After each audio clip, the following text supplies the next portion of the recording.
Incoming transmission. Radio Rebellion.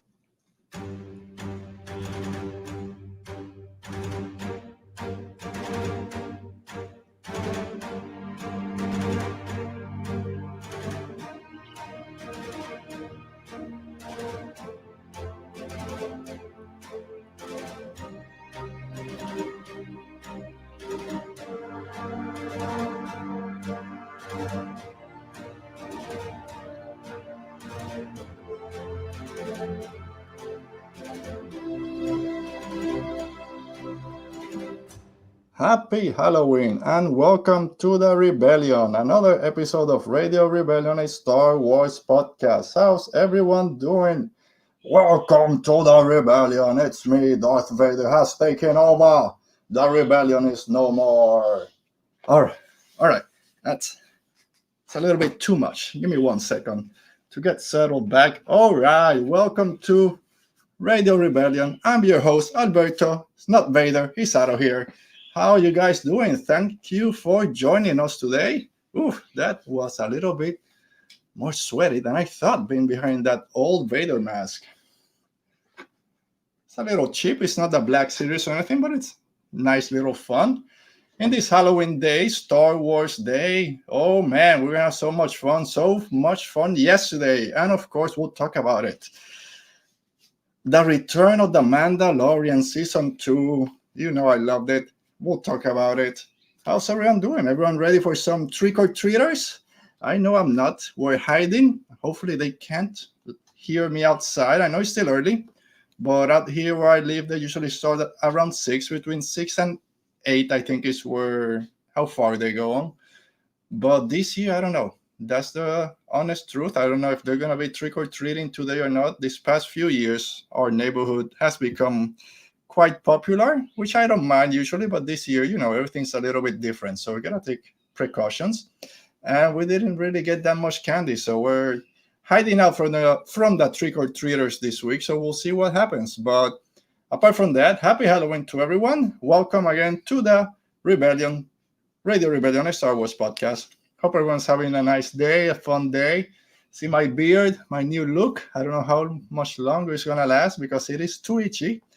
But it doesn't matter. We're here. We're talking Star Wars. We're talking scary scenes in Star Wars. And we'll get to it in a minute. But of course, you're going to talk about that episode, The Mandalorian. And we will in a minute. Let me say hi to someone who's there. Dale, how are you doing, Dale? Nice seeing you again. Hopefully you're having a nice weekend and you enjoyed The Mandalorian yesterday. And yeah, we'll catch it later. That's fine. Catch it on the replay.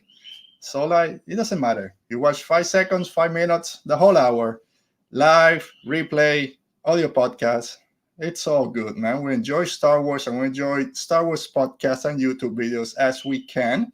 And whatever manner suits your lifestyle. So thank you, Dale, for coming in for a few seconds, saying hi, and then go and do what you need to do. So yes, very quick. I mentioned last time we're not going to be doing the news unless a very big Star Wars news drops. And I think the biggest one that dropped, there were 2, and they were both book related. And I can't remember the first one, but we got, and I forgot, I didn't write it down. So come at me, tell me all my mistakes. The title for the new Throne book was announced from the Throne trilogy, was announced. So it comes out in March. I don't remember the exact date, but we got the title. It's a red cover, so everyone's calling for those red pages. We can only hope. But that's coming out in March. So the beginning of 2021 is going to be filled with a lot of Star Wars books, novels, comics, YA, old kids book, everything. So however you consume Star Wars publishing, 2021 is the year for you.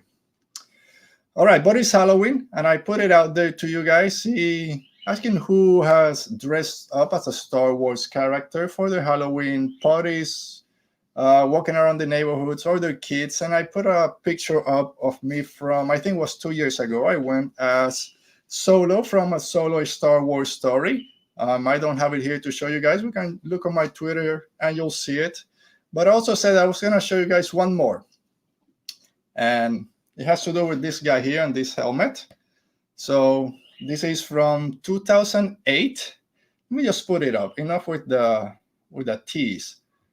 So there we go. Let me show a little bit bigger. There we go. That's me and my wife. I'm Darth Vader from Return of the Jedi. After my injuries, I lost my helmet. And of course, my wife is the great Obi-Wan Kenobi with the Jedi braid and all, and the beard, which is better than my beard today. But yeah, that was 12 years ago. The same helmet that I started the show with, you can see there. And yeah, that was quite a custom, quite a party. It was a late design. I was gonna go just with the helmet, but it's one of those regular costumes, so it's only the front face. It doesn't have the whole thing, so it kept falling off.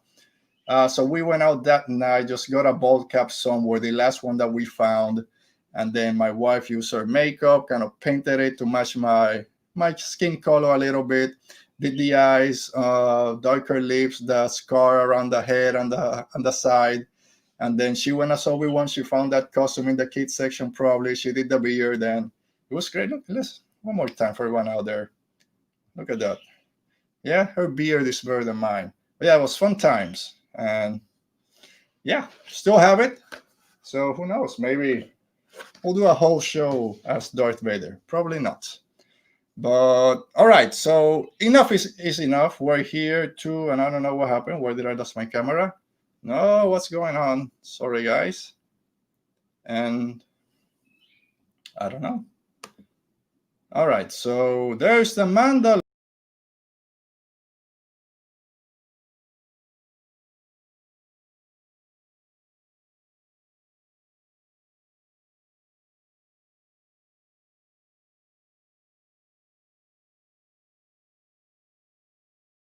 And back to stream.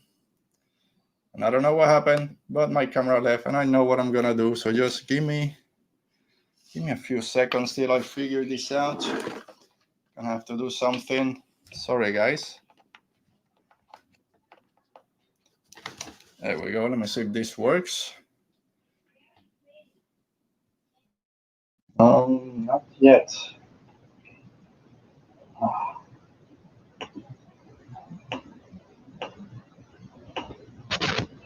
All right, and we're back with a different camera. Let me move this because I don't like where it is. There we go. Sorry about that, guys. It happens when you're trying to do things, and then things just stop working. It doesn't matter. We're back with Radio Rebellion, trying to do our Mandalorian spoiler review. So yes, this is a spoiler review. If you haven't watched the latest episode or the first episode of season 2 of The Mandalorian, take a minute, come back in 30, and then we'll see. Then you'll join us. So yes, Mr. Red is here. Happy Halloween, Mr. Red. Hope that you're doing fine, having fun on this Halloween weekend. Hi, Kat. How are you doing? Hope you're doing well, and thank you to Force of Light Entertainment. Thanks for joining us. Hopefully my camera mix-up didn't mess everyone up, but that's the good thing about having two cameras. So yeah, we are saved. All right, so let's try this again because it threw me off. Sometimes when things throw me off, I get a little bit, it doesn't matter. So if you guys are ready, I know I'm ready. Let's talk Star Wars. And we're talking this week in Mando news. Mando reviews.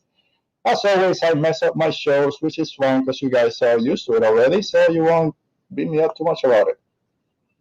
So yes, like I said, this is a spoiler review. So if you haven't watched it, please come back in, I would say 25 to 30 minutes. And then we'll talk about the scary scenes in Star Wars. But for right now, we're doing our spoiler review on The Mandalorian, Season 2, Episode 1, also known as Chapter 9, The Marshal. This is the greatest thing ever. And I'll just start with that. It's my favorite episode of The Mandalorian. It's hard to tell. It's still pretty new, so it ranks up there as one of my favorites. Overall, it's a great start to a season, a great season premiere. It hit all the notes. When we heard the rumors that it was going to be over 50 minutes long, 52, started thinking about it. It's going to be a lot, 10 minutes longer than the longest one from season 1.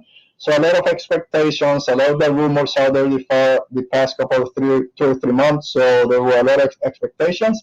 And at least on my end, it didn't disappoint. And I haven't seen anyone really too disappointed about this episode. And again, it hit on a lot of notes. So let's go through it. I'm gonna do a little bit different. Doing reviews is also it's always kind of weird. Do you do a play-by-play every scene, break it down? Do you just go through it, just talking about the different things behind it? So I thought, let me just do a little bit different. I'll talk, of course, about the most important parts of the episode, at least for myself, and then break it down in different sections to make a little bit more sense to myself, and hopefully for you guys, it's a little bit different from all the other reviews out there. Which I'll say I haven't seen any right now for Software Entertainment. They did theirs last night, if I'm not mistaken, or earlier today. I watch it afterwards. I get sometimes in my own head. I don't want to watch a lot of reviews or videos or podcasts about things that I'm going to talk about. I don't want to take the ideas and pass them off as mine. So I want to do my fresh take on everything, and then I'll see all the reviews out there. But all right, so of course, Mandalorian got out rep with the shirt, and look at this guy. Did we get to see him finally after a year? We got that child, Baby Yoda's back. We got to see him. He didn't do a lot this episode, which is fine. This wasn't his episode, but he was there, and we all loved him. So let's start with that cold opening, that cold introduction to the episode. We have Mandalorian walking into this planet that we've seen in the trailer. So, like I mentioned a few weeks ago when we heard that it was going to be 52 minutes long, I went on one of our shows and said, I think that being this long, a lot of the things that they show in the trailer are going to happen in this first episode because they've been keeping this season so secret and not letting a lot of stuff out. But I think a lot of what was in the trailer is it's gonna happen fast in the season. Episode 1, 2, maybe 3, most of it's gonna be out the window, and then everything else is gonna be new. I didn't think that we're gonna start with Tatooine, but I'm not gonna complain because you know who makes our appearance at the end. So yes, we saw the Mandalorian, the Gamorrean fighters. We saw all the spray painting, all the graffiti on the side that we saw in the trailers and on the character poster that were released a few weeks ago. We saw the great voiceover from Mando saying that I've been quested to return this one to his kind. I gotta find more Mandalorians and they might help me find a way. But they'll help me with my quest. I've been quested. This is not a place to bring a child. All of that was in the trailers and in the special look. A lot of it happened in this first episode and a lot in that first scene. So yes, give me new stuff. So a lot of it did happen in the trailer. We have when Mandalorian walks in with Baby Yoda, and we have all the red eyes of the creatures popping up in the shadows, reminding me of Rebels. I forget the name of those creatures that appear on Rebels a few times, and also in season 7 of Clone Wars. I doubt that they're the same kind, but it did remind me of that, so at least it worked on that point. Then we went to this arena where the Gamorrean fights are happening, and there's a lot of creatures. I love, you know me, I love all the creature designs. We got to see Constable Subio. Is it finally? We have a Subio sighting. Another creature that's, I'm guessing, that same species as Bulio from Rise of Skywalker. A lot of great creature designs there. So again, another quote-unquote cantina scene with all the different creatures and aliens. So that was great. We had the great scene that we saw in the trailer with Baby Yoda hiding in the prom. And then hell breaks loose. Everything's going. Mandalorian goes, grabs the guy as he's running out. And this is when it picks up. The music starts right there. And again, the music is awesome. I said before in season 1, it took me a little bit to get into the music, but now it's part of Star Wars. It's there. So when the music hits, and it's little by little, he throws his cable, grabs the guy, and you get a few notes there. He starts pulling it, so it starts, again, it gets you in that feeling. And then he hooks him up on the pole, pulls the rope down, and then he's hanging. And I just thought, this is Batman. So Mandalorian right now is being Batman. He's hanging up from the rafters, asking for information. Don't kill me. Same as Batman. I won't kill. I promise. I won't kill. I won't be the one to kill you, or I won't kill you. Very Batman-esque. Shoots off the lights. Creature comes. You know the guy is dead. So yes, Mando, Din Djarin, we all know him. He has a softer side. He takes care of the child. Baby Yoda, he takes care of him. Wherever I go, he goes. But he still has that rough edge to him that might hurt you a little bit. well, I won't be the one to kill you, but I won't save you either. So again, very Batman. And then I said that I made a note of it, and then when I was watching it again today, my daughter read it, and then she said, "I think Mando and Batman are the same person. They just switch costumes." So yeah, your mic sounds a little off how it usually does. So let me know if it's still off. I'm a little bit farther maybe. Plus I have two birds in my house and they might be making noise. But yeah, if it's still a little off, let me know. And I don't know. Again, I had issues with the camera right as I started. So hopefully I'm not having too much of an issue with the microphone. Let me check something real quick. Make sure I'm using the right one. Mike, I think this is the problem. Um,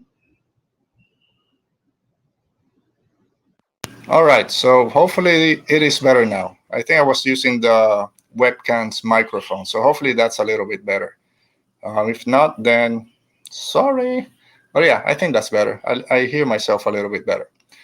All right, so that's the cold intro, and then we have, boom, the Marshal. So, oh, sorry, before that, we hear the Cyclops, I didn't catch his name, saying that Mandalorians that he's looking for are on Tatooine. When he said Tatooine, I knew, there we go. We're going back to Tatooine, and Boba Fett is going to be there. And he's right there, one of the many. And then Boba Fett. So when they said Mandalorian you're looking for is on Tatooine, I got excited because, of course, I went to Baby Yoda. And thank you, Kat and Force of Light, for telling me that it's better. Yeah, again, my regular camera, for some reason, just went off as I started. And when I connected the other one, it just started picking up that microphone. I didn't notice. Because like I said, when things go bad, sometimes it throws me off. But that's why I love having you guys here. You fix my show on the fly, and we're still having fun. Okay, so yes, they mentioned Tatooine, and I got extremely excited because if you guys know me, you follow our show, you follow me on Twitter, you know that I love Boba Fett, one of my favorite characters. And I really wanted those rumors to be true. How is it he's going to come back? We'll talk about it in a minute. But then we get the title of the episode, and it's called The Marshal. And at that point, I know, okay, it's going to be Cobb Vanth. I haven't read the Aftermath novel by Chuck Wendig, but I know the basic story of Cobb Vanth, and he's this marshal of this town on Tatooine. So, okay, they're going that way. Maybe Boba Fett's not going to be in it, but that's fine. Let me enjoy the show. So yes, he goes to Tatooine. Ooh, that was a little. He goes to Tatooine, and who does he run into? Peli Motto from season 1, and her reaction to seeing Baby Yoda is our reaction to seeing Baby Yoda. So, oh, there he is. Let me see. How much for him? Not really. Are you selling him? Yeah, I'll buy him. So yes, Baby Yoda. It's good to know that Baby Yoda has that effect not just on our galaxy, but also on his. Everyone wants Baby Yoda. I want a Baby Yoda. So yeah, it was great seeing Peli because. Again, that episode on season 1 wasn't my favorite, but I didn't mind Peli Motto on season 1. I know a lot of people didn't like her too much. She was fine. Here we get her banter again with her pit droids. And of course, her reaction to Baby Yoda was the best because that's our reaction when he showed up on screen the first time. Every time he showed up, we're, oh, how cute is he, Baby Yoda? We have R5, which, all you know, R5 is that droid from A New Hope that Uncle Owen is buying, and then drops a leak, and he's not bought. The Jawas keep him. He shows up in that same episode on season 1 in the cantina, and now he's with Peli in her garage. It's great to see R5 and to have that. Make it official that was the same R5. And then one thing I didn't get, Din Djarin, you told Peli, hey, I need you to take care of the child while I go on this quest. I have something to do. And she's, all right, I'll take care of him. 2 minutes later, they're driving down the sand dunes on the speeder with Baby Yoda in the back in that little bag that he carries. No child seat. We've talked about this before. But why do you ask Peli to watch him if you're just going to take him with you? But yeah, it doesn't matter. And then we have Baby Yoda. Like I said, he shows up a few times during this episode. Really didn't have that much to do. He's a lot of times he's just speaking out of little things, just hiding, which is fine. He's doing his Baby Yoda thing, coming out of nowhere, just being cute as ever. I'm just gonna keep popping him up. I think every time I pop him up, I get a new like, or someone else joins the video just because of Baby Yoda. But yes, he shows up a few times. The best is when, of course, he's riding down the speeder like a little puppy looking out the window, just ears flopping. So very cute, doing what he needs to do. So okay, so like I mentioned, I'm not gonna go step by step in a chronological order for this episode. I'm gonna start breaking it down into some different sections and different things that I noticed. So let's see. So I'm seeing from you guys that a lot of you did like Peli Motto and like having her back. Force of Life, Michelle saying that she likes her and was glad that she came back. And also Cat Vader Girl 28 said that she loves her. And it was good to see her. Yeah, again, it's a new character. We came to know her in season 1 and she does great. For me, she did great season 1 and she does what she needs to do in this episode. All right, so let's start breaking this down into a few sections. First, Bantas. Poor Bantas. They're just minding their business and they're just getting eaten left and right by everyone. So we got 3 Bantas eaten, I think, on this episode, at least 2. So first on Mos Pelgo, that new city on Tatooine, gets eaten, just minding his business, was offered to the Great Dragon, which we'll talk about the great Great Dragon in a minute. Didn't get eaten at that point, the Tusken Raider did. But then at the end, one gets blown up by Din Djarin trying to kill the Great Dragon. So poor Bantas. Peter wouldn't be too happy with this episode. Bantas getting just offered, just offer a Bantas bait. That's fine. And again, when they take the Banta to offer it to the Great Dragon, they just use a little stick with a rope. This is a 7-ton creature is gonna be held on by a little stick on the sand. I don't think so. He could have get out. I think he didn't like the hot sand of Tatooine. Yeah, just take me out of my misery here. All right, so before we get into the meat of the episode, so like I mentioned, they said Tatooine, so Boba Fett is coming back. At least that's what I thought. And when all the rumors came out months ago about Boba Fett and Tamura Morrison being on the episode, Cobb Vanth and all this other stuff, it's how can Boba Fett come back? How can they make his appearance make sense?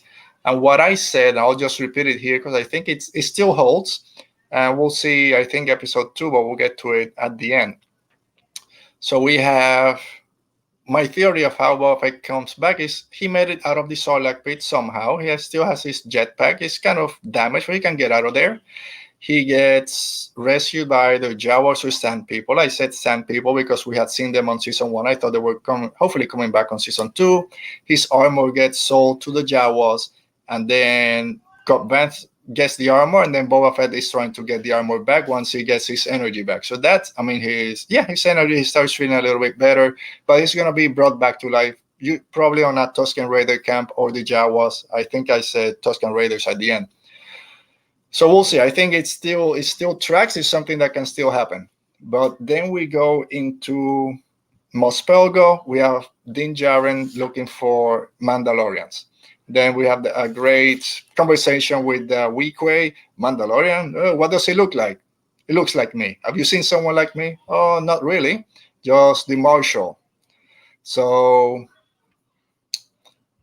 let's talk about Cobb Vanth. So like I mentioned, I haven't read the Chuck Wendig's Aftermath trilogy, but I know Cobb Vanth is this person from Tatooine that somehow finds Boba Fett's armor and uses it as a marshal or a sheriff on a town on Tatooine to bring the law back. I don't know if the story from the books, from that trilogy, is the same as his origin story here on Mandalorian. So you guys let me know if you've read this book or at least those interludes. So we have Cobb Vanth, and I love his introduction. Here's when we get the Western aspect of Star Wars that we all love, and I love how it turned out. So we have Cobb Vanth just in the door frame, shadowy, with a great outline, a great look, just standing there. A great music, again, very Western music with the whistle when he shows up, when he walks into the cantina. The way he talks to Mando, I have this Mandalorian armor. I heard about you. I'm sure you want it back. So one of us is not living here. So yeah, I love the way he's introduced. I love when he sits down, takes his helmet off. We haven't seen him yet because we don't know. We know there's Cup Van. No one else does if you don't know the story. Takes the helmet off, sets it down on the table. Oh, again, it's Boba Fett. We get that close up of the helmet. It's a great helmet, great design still. And then we see Timothy Oliphant, which we all thought was going to be playing Cup Van, make his debut. All right, I'll say it. Everyone's saying it. He does look good in that outfit. There's nothing wrong with saying it.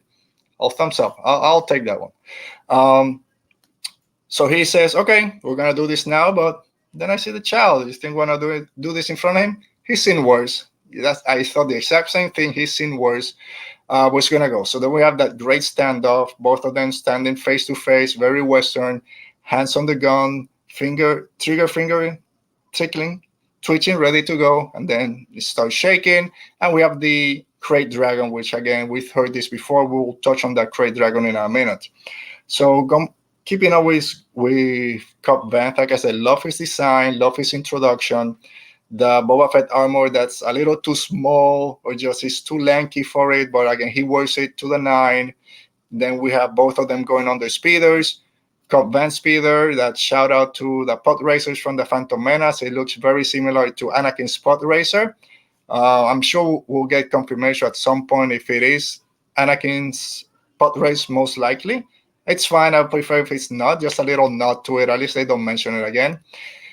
But then they're having this conversation as they're using the speeders going down to find Crate's lair. And they're just talking normal, just like this. So I don't know how they can hear each other over the loud engines of the speeders. But again, that's just a little bit nitpicky.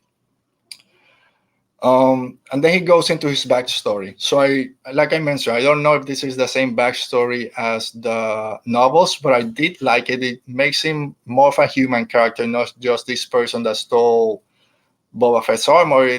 They raided our town after the destruction of the second Death Star.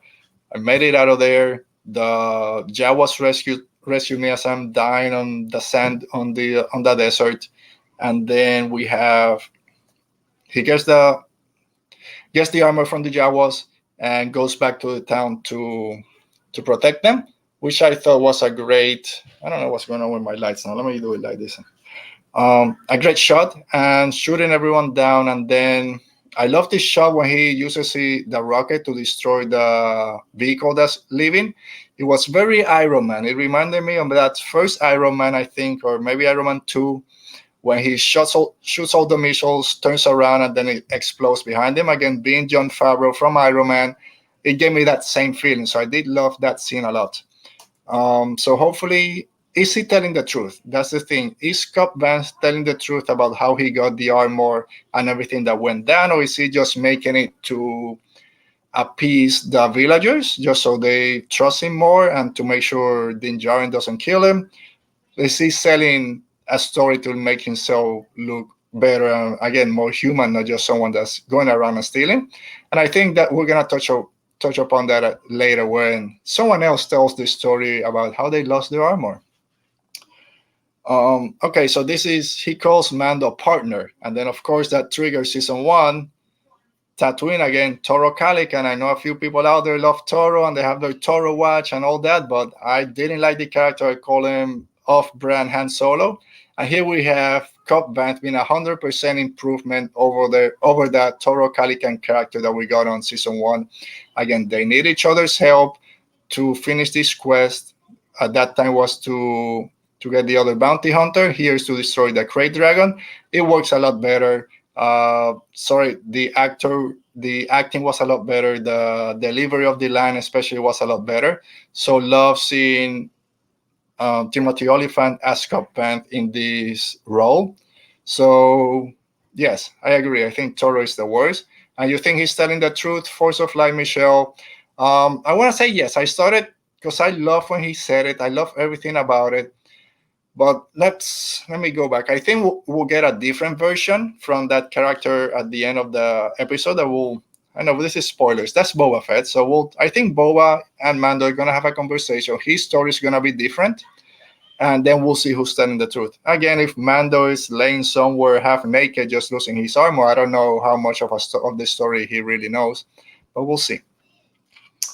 And then, of course, we have he gets Boba Fett's armor. It's all beat up. It's all scratched. So if he got out of the Sarlacc pit, it took a beating, but it kept him safe. So I'm good. There's not the same armor all shiny how it was in Return of the Jedi. It's all beat up. It's all scratched. It's missing a lot of paint. So it tells you it's seen a few things. Tusken Raiders. I love learning more about the Tusken Raider culture, how they interact with the environment. It was very Native American, indigenous people. This was touched again on season 1 when Toro says something about, they're just savages or they're taking our land. And no, it's their land. We're the ones that are invading it, per se. So I love seeing more from them. Last year we saw that they spoke in sign language. Here we had the sign language again, but with more vocals that we've heard from in episode 1 and also in episode 1 Phantom Menace and also in A New Hope. We've seen them grunting, but it's actually their actual speak. We see Mando talking Tusken to those creatures, their pets. I'm gonna call them dogs. That unfortunately, the only time we've seen them was where Anakin chopped them down on Attack of the Clone. They return here, and Mando communicates with them doing the Mandalorian language or sounds and calms them down and all that stuff. So it's cool. It's cool seeing that the creatures, they do like people. They're just like dogs. You just talk to them in a low voice, get down to their level, pet them a little bit. They'll start scratching their ears. Again, and then we see that there's this conflict between the villagers in Mos Pelgo and the Tusken Raiders. The Raider camps, the villagers kill them in return, so there's this animosity. And then we have, of course, they have to work together, this the indigenous people with the colonizers with the people that are taking over the land. They have to find a way to work together to defeat a common evil. And we've seen this before, but not in Star Wars with the Sand People. With Sand People, they're basically nothing. They're just marauders. They kill everyone. They've been trying to humanize them or give them more of a personality, a backstory, and a background. It's not just people living in the sand doing whatever. They have their own culture. So it's good to see that being explored a little bit more. I thought that they were going to be angry that Mando wanted to use the Bantha as bait. I thought they were going to be more protective of the Bantha. But then we see that they use the Banthas as offerings to the gods, if you want. They take the Bantha to the cave, the empty Sarlacc pit, where the Krayt Dragon lives, as an offering to leave them be. Okay, when he's not sleeping and he's hungry, we'll leave a Bantha, we'll do this offering, this sacrifice, and he'll leave us alone. So again, it's cool to find more about them. And also at the end, where they go back to execute their plan, they're listening to the ground, putting their hands down to feel the vibrations and see if the Krayt Dragon is awake, is still sleeping. So it's very Native American and other indigenous tribes. It was the way, and there's a lot of better recaps out there right now talking about that same issue. They're doing a lot better than I am, so go check them out. But one of the reasons I started thinking about that, I've been helping my daughter with some projects from school. One of them is the Eastern Woodland Native Americans. And the homes of the Tusken Raiders look like wigwams, I think it's called, that round, using animal pelts to hold it together. So it reminded me of that. So I'm sure it's not by accident. So we'll see. But yeah, love the Tusken Raider. Love getting more from them. And I think it's going to come back one more time. All right, so let's keep going because we still got to do our scary episodes. Scary scenes. So yes, Krayt Dragon. So finally, we get to see a Krayt Dragon. The only times we've seen or heard about them in the movies or TVs, it's in A New Hope, when we see their skeletons in the sand dunes when at the beginning of A New Hope. And when Luke is attacked by the Tusken Raiders, then Obi-Wan shows up with whoa, doing his best Krayt Dragon impression, which I think mine was more or less the same as Obi-Wan's. That's the only 2 times that we've really seen Krayt Dragons. I believe they're in the EU and some video games. But this is the first time that we actually see Krayt Dragon. So when they mentioned the name, I flipped out. I thought it was just going to be a sandworm or something, thinking about dunes, thinking about Beetlejuice. And then Cobb Vanth mentioned, oh, it's that Great Dragon is tearing this town apart. So yes, we finally get Great Dragons. And then one thing I did a little research, which I don't do a lot of times, but I try to sometimes for you guys. When Mando says, okay, so this is the deal, we'll kill the Great Dragon, and the Toscan get to keep something and the Icor that's inside, or the Icor from inside. And at the time, an Icor, I don't know what he's talking about. And then at the end, when they kill the Great Dragon, they have this silver ball, which I thought, oh, another egg, just like from episode 2 on season 1, and the Jawas were Sukas. No, but that's the Icor. So I saw someone on Twitter posting, oh, this is the same thing from one of the video games from the extended universe, and it's actually a very important jewel.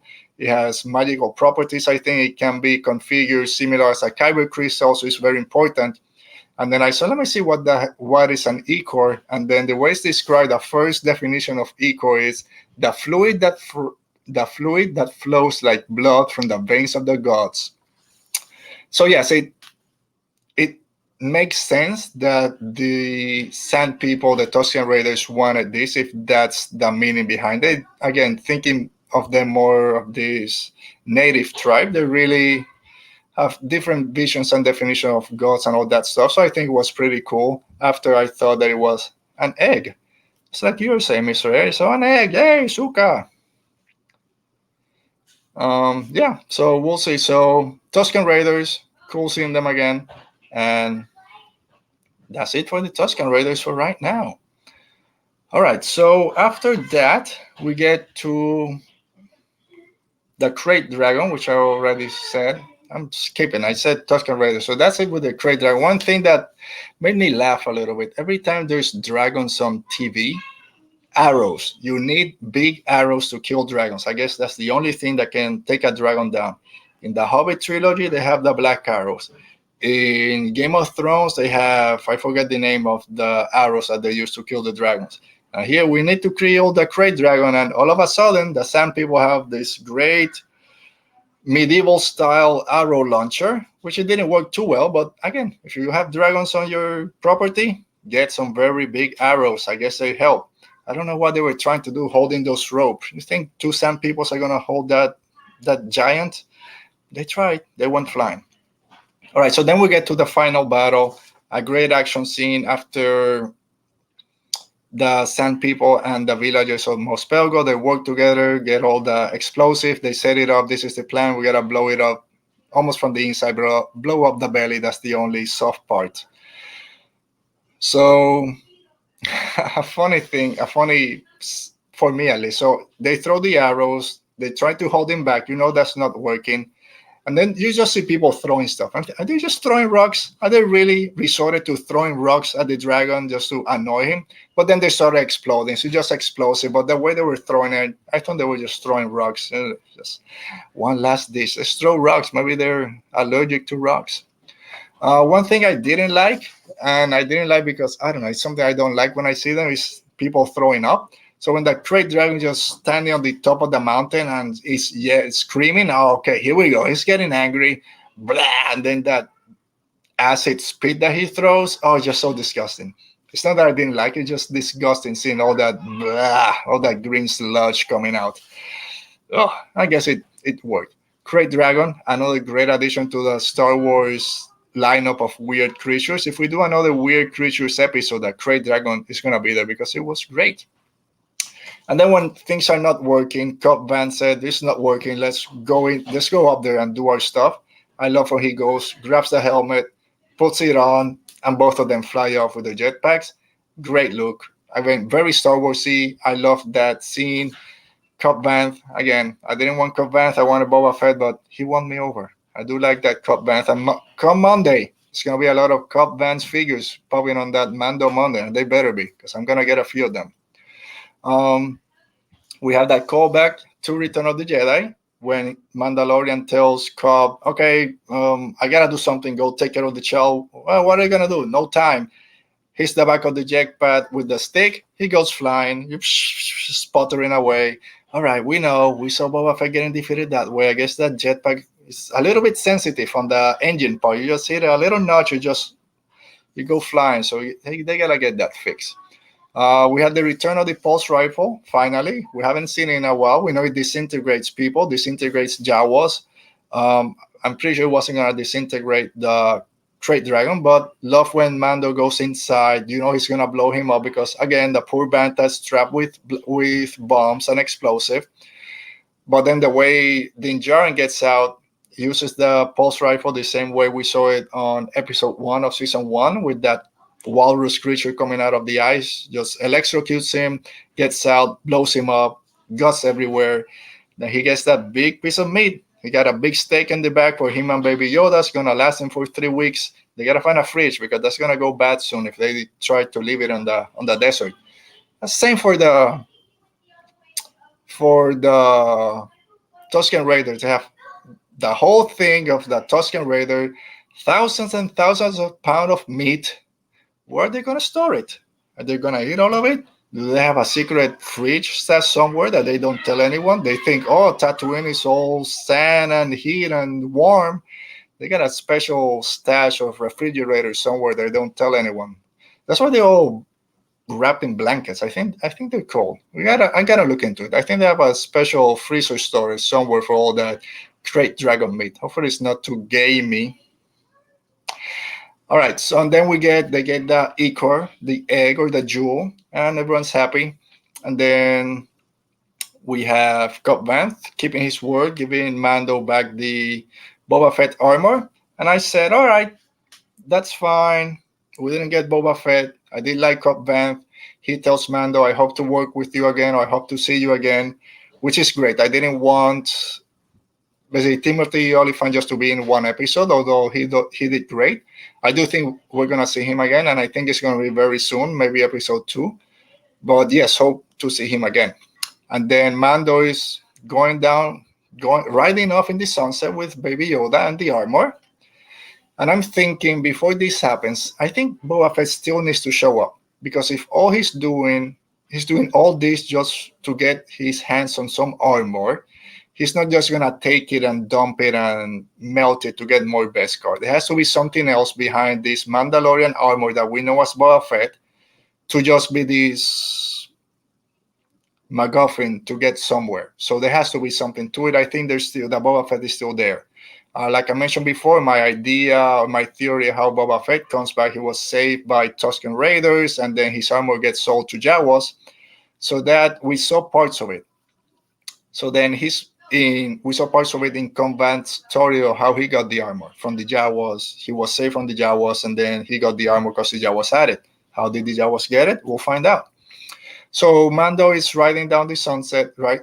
Riding off the sunset, and then we have this mystery figure standing in the dunes, all shadowy. We see him from the back, and I'm starting. This is me. Oh, yeah. Here we go. Who's that? Turns around. Boom.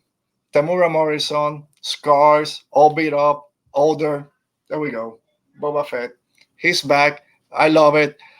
Say what you want about the character. He's over... But it's just a cool costume. He's overrated. I don't care. Seeing Tamura Morrison again, great. If you're gonna have someone, we wanted Daniel Logan, but if we're gonna go with continuity, it has to be Tamura Morrison. So yeah, my heart jumped out of my chest when I saw him. Again, a great look, and then it ends. So episode 2, it's coming in a week. I love this episode. One of my favorite episodes so far of the series. And episode 2. So what's going to happen in episode 2? So they're still on Tatooine because the episode ended with him still on Tatooine going back to the Razor Crest. I think this is where we actually going to get Boba Fett. We're going to have Boba Fett show up, talk to Mando, try to get his armor back, tell his side of the story that's going to be conflicting with Cobb Vanth. We'll learn how he got out of the Sarlacc pit. I think when I get a Cobb Vanth versus Boba Fett standoff, I think Cobb is returning in episode 2, and because I don't think Boba says, "Yeah, I got my armor, I'm leaving." He wants to fight the person that got it. So I think we're gonna have that confrontation. Let me say not we better, but it's most likely we're gonna have a Mando versus Boba Fett confrontation, and this is when I think my Boba Fett theory still works on how he survived. the person that we see, or Boba Fett, when we see him facing forward, we only see his back. He has a gaffy stick from the Tusken Raiders, and he has a rifle that's very similar to the rifles the Tusken Raider use. So I think that still he's gonna be posing as a Tusken Raider when he goes and meets Din Djarin. Um, how this is gonna play out, I'm not sure, but I still think that Boba Fett was saved by the Tusken Raiders, taken into their camp, and he's been using the past 5 years to regain himself and to find his armor. And now that he sees Mando that has it, he knows that Mando and the Tusken Raiders are starting to build this bond. He's gonna use that to get close to Din Djarin and then get his armor back. I think that's gonna be episode 2. I can't wait. Great start to the season. Love everything about it. And that's my breakdown review of episode 1. Cinematography was great. Directing was great. All the acting was great. The music was awesome. So really not many negatives on this episode, just a little things that whatever, just to say something. So hopefully you guys liked it. Let me know down in the comments or in the chat what you thought about the episode. And yeah, can't wait 6 more days for episode 2 of Mandalorian season 2. All right, so that's it. Let's go to our main topic. But before we go to it, let me do some housekeeping things that I forgot at the beginning because of our technical issues. If you're watching this now on the chat, please make sure to leave us a thumbs up. We always like to know that people are liking our show. If you're watching this later on the replay, make sure to leave a comment down below what you thought about the show, what you thought about episode 1 of The Mandalorian, and what you think about scary scenes in Star Wars. Make sure to subscribe if you're not subscribed yet to the channel. At some point, I'll do a giveaway. I said I was going to do, most likely was going to do one where I hit 50 subscribers, but I haven't found anything to give away yet. But I'll keep an eye out. If I find something, I'll do one before then, maybe at 75. So we'll see if we get there. And yes, if you're listening to this on the audio podcast, make sure to also subscribe to it, follow it so you don't miss when new episode comes out, and leave us a rate and review if you like. We always like reading those also. And yes, so let's go and talk about scary scenes in Star Wars. Scary scenes. It's Halloween. You know it. We're going to be talking about scary scenes in Star Wars. It might not be jump scares. Some of them might be jump scares. Others are just scary when we were younger. It might be scary for psychological reasons. But there are a lot of stuff. But when I think about horror and scary in Star Wars, this is what I think about. Or what comes to mind. It's Death Troopers by Joe Schreiber. This novel came out, I don't know, probably about 10 years ago, if not more. Let me find out real quick. Again, I should have done this before, but 2009, so 11 years ago, Death Troopers came out from Del Rey, or from Lucas' book at Del Rey. And it's a very non-Star Warsy book in the way that it's about zombies, basically. Has nothing to do with the Death Troopers that we know now, the black-clad stormtroopers. So this book is about an Imperial prison ship that is taken over by stormtroopers that are turning into zombies. And some of the people inside, I think one of them is an ex-Jedi, need to find a way to escape. So very scary, very horror. So when I think about Star Wars needs to go horror, this is what comes to mind when I think about it. So if you guys haven't read it, Death Troopers by Joe Schreiber, you can still find it. Again, people go crazy when Star Wars or Lucasfilm stop using the extended universe. You can still get this. They're still on the shelves. You can see it. It's a good book. I don't remember it being this great novel that I need to read over and over again. I might give it another shot. But who knows? If you like horror stories, that might be the one for you. All right, so let's start. So I divided this into a couple of different sections, and we'll start with interrogations. Interrogations are scary because they're personal. They go into psychological aspects. They bring you down in different ways.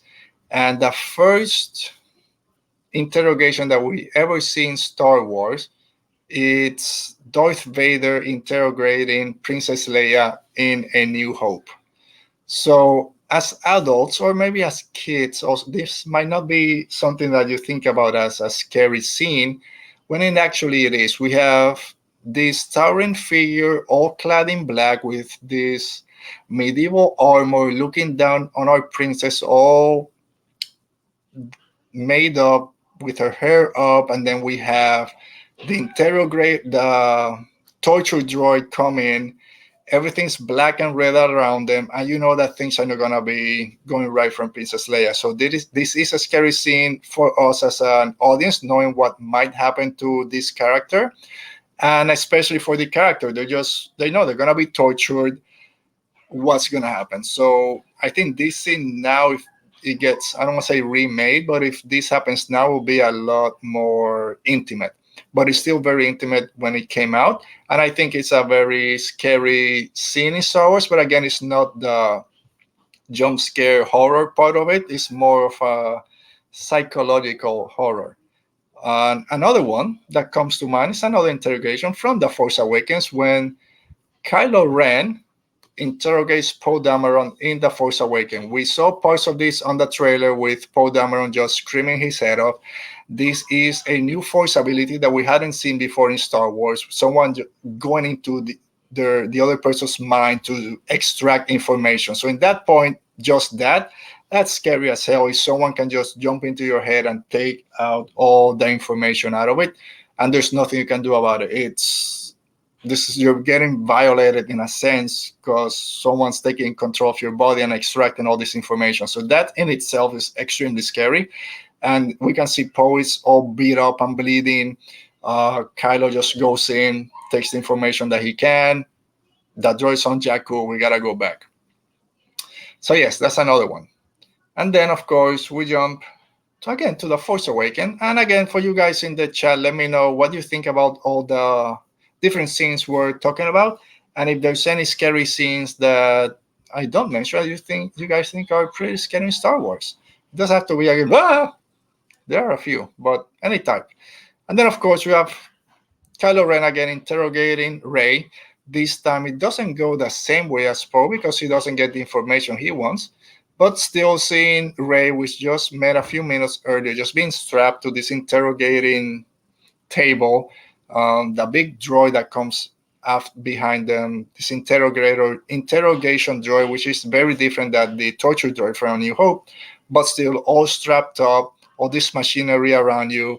He tries to infiltrate her mind again, which is that same play that he just did with Poe, and it has a more equal feeling now, being a male and female, gives you more of a, no, that shouldn't be happening. And that's why I think those work as scary scenes in Star Wars. And just in general, just being invaded is bad.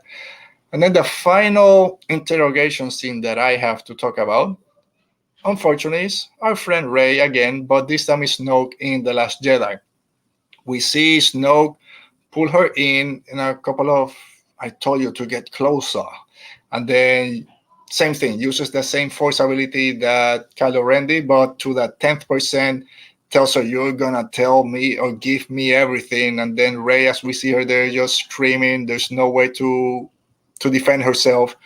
So there's this physical pain and then the psychological pain behind it and effects of having someone infiltrate your mind. He did get the information he wants. Oh, Skywalker hiding on an island. It's not what I thought. So he's smart, going all the way down there, shutting down his power. So yeah, so those are some scary interrogation scenes that I thought do take place here as scary scenes in Star Wars. But all right, then we went into hallway scenes, and this is when again, and you know where I'm going. Where I'm going. When we decided to make a show about scary scenes in Star Wars, this is the top one, right? When you think about scary scenes, it's this one. And there's nothing I should say about it because everyone knows. So Darth Vader in Rogue One, that hallway scene is the scariest thing ever, right? It's something that we've always wanted to see, but didn't know it was going to happen. And it was Darth Vader at his most powerful when he's in the suit. We see him in Revenge of the Sith still as Anakin, quote unquote, in terms of the way he looks.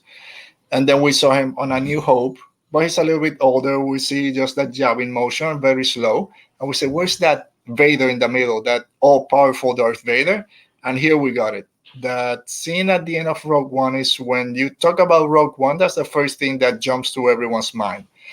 And I can't tell, I mean, everyone had the same reaction, I'm sure. When before I saw the movie, I was watching a review, a non-spoiler review, and they had said, "Oh, the ending of Rogue One, it's gonna blow your mind." I had no idea what it was, and then we have Darth Vader before this basically tell his troopers to say, "Get my shuttle ready," and that I thought that was it. I thought, "Oh, okay." It then connects with A New Hope when he reaches a Tantive 4, and that's it. It's just that, oh, this is right there. But no, that wasn't it. Light shut off, the door is in opening, and then we see the music. I mean, the lightsaber, the red lightsaber, everything jumps to red, just like that scene. And then you flip out because you know what's coming. We're finally getting Vader at his most powerful, going at it against these rebellion troopers that are no match for him. He's going down, slashing everyone with the lightsaber, using the force to throw them up, then slashing them down, choking people, stabbing everyone. So yeah, when you talk about scary scenes in Star Wars, there's really nothing that might top Darth Vader in the Rogue One hallway scene. And yes, like you say, Michelle, super scary. It is super scary.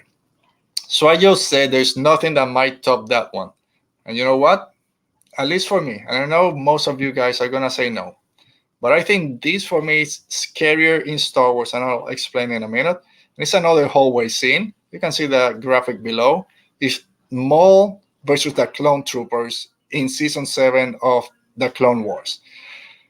To me, this scene works as a horror scene better than the Darth Vader scene that I just said is the best scary scene in Star Wars because of who he's going against. We saw Darth Vader going against a bunch of Republic troopers that we have no idea who they are or they're training. They're just running, trying to get away.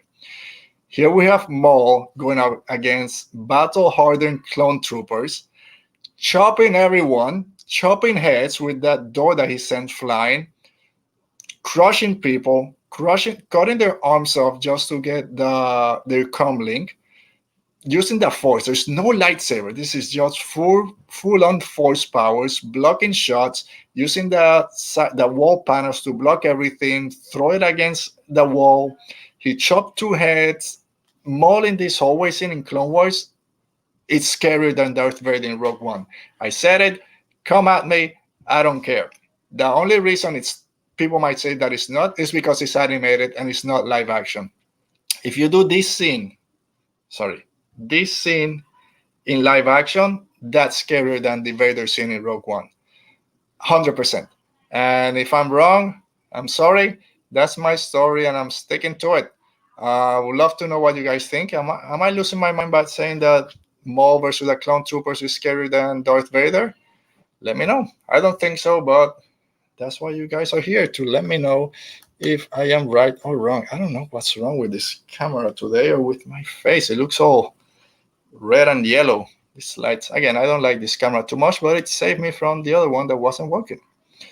All right, so that's it for one more hallway scene. I said I was going to talk about it. And it's Mandalorian or pal Mando in the prisoner ship in episode 6 of season 1 of The Mandalorian. So this is right after he is betrayed by the other bounty hunters. He gets thrown into the jail cell in the New Republic prison ship. And he's like, nah, I'm done with this. I'm going full Mando on this one. Lights turn red. We just saw this with Darth Vader. When everything goes red in Star Wars, you know that S is going down. And he just, one by one, this is a horror movie. This is a slasher movie at this point. He's just stalking people, chasing behind them.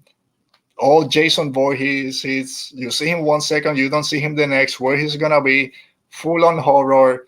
Mando in season 1 of the Mandalorian, episode 6, is full on horror. It's a great scene, but if you want a scary horror vibe in Star Wars, this is it.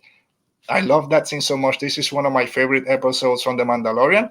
I know a lot of people don't put it up there because it moves Mando's journey forward because he has to break away from his old lifestyle. Again, he's being the prisoner of his old lifestyle, but it doesn't move the other story going forward. But I love this episode just because of how badass he is. We see the Mandalorian being the Mandalorian that we've heard so much. Everyone saying, oh, you're a Mandalorian. You got to be great at fighting, great at killing. We see it in this episode. And that scene of him just chasing down all the other bounty hunters is great. Very horror vibe, very slasher vibe. So yes, I do love that scene. I think it deserves to be in the conversation of scary scenes in Star Wars and great hallway scenes. All right, so we talked about interrogations in Star Wars. We talked about hallway scenes in Star Wars being scary, but let's talk about some monsters out there, some scary creatures. And we got to start with this one, the Rancor from Return of the Jedi. Yes, look at that beast. Of course, the Rancor is scary. Imagine seeing this when you're a kid, watching Star Wars for the first time, and then at first we have Ula fall down the pit or get thrown down the pit. He's screaming her head off. She gets eaten, and then we see the Gamorrean guard get eaten pretty easily. I mean, when he falls down with Luke Skywalker, and the whole beast makes his appearance. This puppet, right? This is a miniature puppet that they built. And it's this scary creature that's just, even now, it's a great design. It's hard to top a design like that of the Rancor. It's a great look. And it needs to be in the conversation for scariest creatures in Star Wars. And then we go, and I'm going to preface this by saying, I know there's a lot of weird and scary things in the Clone Wars and in Rebels, so I might be leaving a few of them out, and I'm sorry for that. Rebels is a very long show, and I haven't had a chance to revisit all of the episodes again. But when looking into scary things in Star Wars and scary creatures, you can't leave this out. And it's the Night Sister zombies. Just look at them. So yeah, very scary, very horror. There's really nothing that needs to be said about why they're in our talk and our conversation of scary creatures. And then you go into, this is the episode, I believe it's the Separatists and General Grievous are attacking the Night Sisters on Dathomir, and they use their magic to bring these zombies into it to help them fight all the droids. And it's scary in the way that they look because they're just zombies, and zombies are scary. But also in the context of the episode, you have Grievous and the Separatists destroying this whole civilization, this whole culture of the Night Sister. They killed, I didn't get her name, the shaman that summons all the zombies. So they're just killing everyone. They're basically doing a genocide of the whole Night Sister. So in that sense, it's also scary. But just looking at the Night Sister zombies, they're pretty scary. Yeah. So yeah, like you're saying, Force of Light, Michelle, when red equals S is going down. So physics is going down in Star Wars. Every time you see red, you can see the Night Sisters. There's red in the background. Red in Mandalorian, red in Rogue One. So if you see red in Star Wars, be ready. Something's bad is about to go down. Oh, I didn't put the Night Sister zombies. And then, of course, one more. So let's end our talk of scary scenes in Star Wars and scary creatures with the most vile and scary and horror looking of all. Let me do this right. Here we go. It's him. It's Jabba the Hutt. Of course, it's going to be Jabba the Hutt. Who else am I going to talk about? The scariest creature in Star Wars, that Jabba the Hutt, who scared me to tears when I was 3 years old. And if you guys follow me, you're sick of me telling this story about my first introduction to Star Wars, Jabba the Hutt, Return of the Jedi, 1983 in the theaters for the first time. This creature comes in and I'm crying. Jabba. Yeah, Jabba, I haven't forgotten you. I'll never forget you. Yes, won't forgive you and won't forget you for scaring me 37 years ago. You're the scariest of all, Jabba. You've won the title. All right, so that's it for scary scenes in Star Wars. Again, there's a lot of other stuff we could talk about being scary, but you know what? We just want to have a little bit of fun here on Radio Rebellion, a Star Wars podcast. And yes, you're saying Jabba is a stage 5 creeper. We didn't get into all that part. Listen, yeah, he's scary looking for a 3-year-old, but he is mostly a creeper because he keeps Ula and all the Twilight dancers just on their skimpy outfit just for his entertaining. He's there smoking the Jawa juice or whatever he has there with his whatever. He's a creeper. Then he gets Princess Leia, puts her in that now famous slave Leia outfit. He's just licking everyone with that slimy tongue. So yes, he's scary. He's scary because he's a creeper. He has no clothes on. He's just slugging. He's not even moving. He's just laying there. Things are brought to him. Ah, yes, you're right. Stage 5 creeper. Stay away from him and all the hot. Weird. All right. So, like I said, that brings an end to our discussion of scary scenes in Star Wars. But we are not done yet with our show. We got our friends. I put it out there. What are your thoughts on scary scenes in Star Wars? And we got one from our friends in the chat. But let's do our rebel thoughts. So, what are some rebel thoughts out there? It comes from our friends Michelle and Natalie from Force of Light Entertainment, and they said, when I was really little, Luke in the cave when Vader appears in the vision scared me. So yes, that's one thing I thought about. Should I talk about all the different visions in Star Wars? Because visions can be very scary, and in Star Wars are really scary also.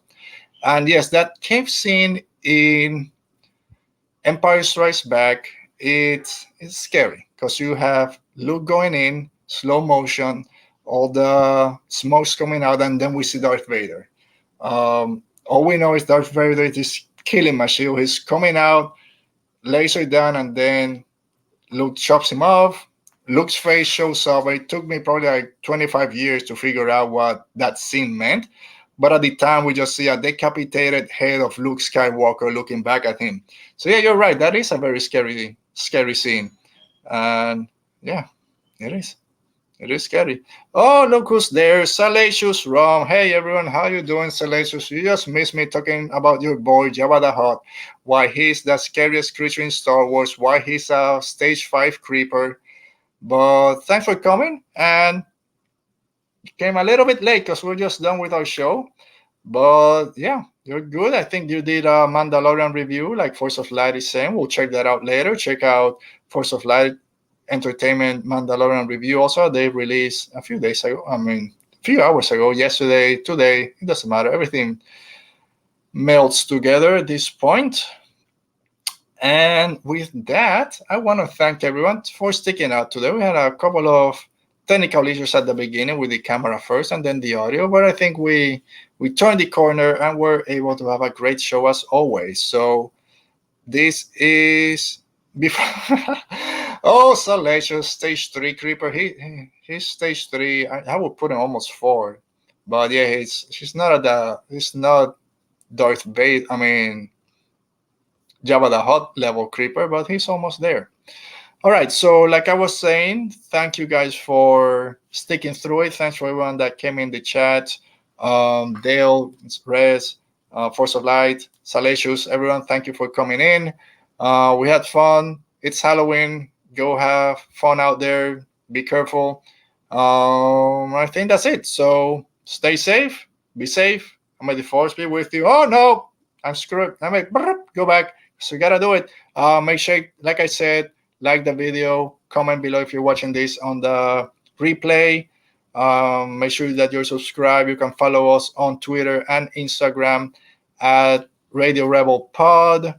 We now have a email, so Radio Rebel Pod at Gmail. You can send us messages there. Why? I don't know. I have it just in case we need it for something. Make sure that you're subscribe to our podcast. You can listen to our podcast on Apple, Spotify, Google Podcasts, Amazon, Podchaser, all the different platforms out there that host podcasts.